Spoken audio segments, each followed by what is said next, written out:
Across to Unathi Binqose, who is in Alice, and he is with the Minister in the Presidency, Jeff Radebe.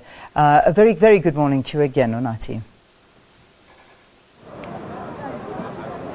Thanks indeed, Leah, and indeed I am with the Minister in the Presidency, Unathi Jeff Radebe. Just when we thought we were done with you guys, and we've noticed that dignitaries continue to pour in, and now we have a pleasure of being joined by a Minister in the Presidency, Unathi Jeff Radebe. They have known each other with Makhenkesi Stofile for a long time. I mean, their relationship dates back to the early 90s.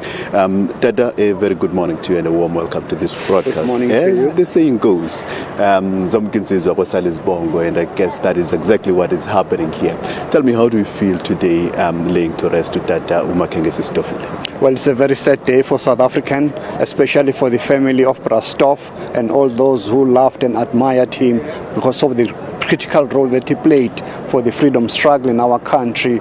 Many people are not aware that he was such a peace-loving man, a man who played a key role in ensuring that we mobilize the international community against South Africa, especially in sport. He also spoke German, which was something that was common between himself and myself.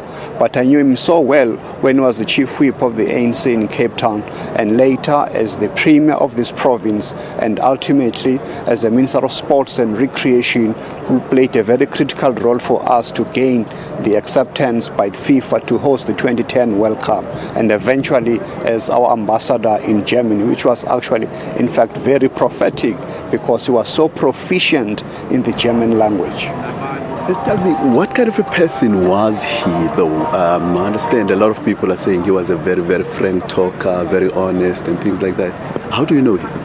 Well, indeed, if you take into account that he was one of the outstanding underground activists who worked in the same cell, such as the iconic leader of ours, the late Steve Chwet, Charles Ngagula, just to mention a few. So that experience of working underground, but also at the same time being an ordained priest, also involved in sporting activities, it indicates the flexibility and the multi-dimensional aspect of Stof.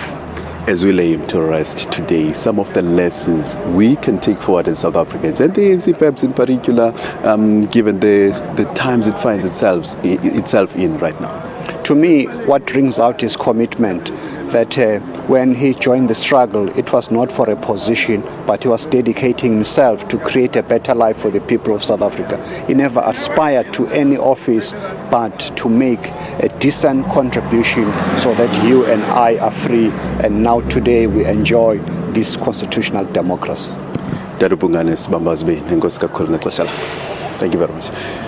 That was the Minister in the Presidency, Unathi Jeff Radebe. Unfortunately, he has to rush down to Fort Hare University. As you possibly can see behind me, there is the cottage, the black cottage that is set to carry the mortal remains of Unathi Makhenkesi Stofile. It is expected to drive slowly down the street towards Fort Hare University at Sports Ground, where the public funeral is expected to take place. And speaking to some of my colleagues who are already down there, they are telling us that the hall is beginning to pack up. People are getting ready to receive the body of Unathi Makhenkesi Stofile for one last time. It is about to leave his home one last time, and it's a very, very emotional moment for the family, but one that they are going to make sure that they give him the decent send-off that he deserves. With that, allow us to wrap and hand back to you guys in Johannesburg. Thanks, Unathi. We will get another update from you later. Civil society groups will gather outside the Hawks offices in Pretoria this morning in support of Finance Minister Pravin Gordhan and other former SARS officials. Yesterday, Gordhan said he would not appear before the Hawks today as requested. The Finance Minister said, according to his lawyers, he is under no obligation to present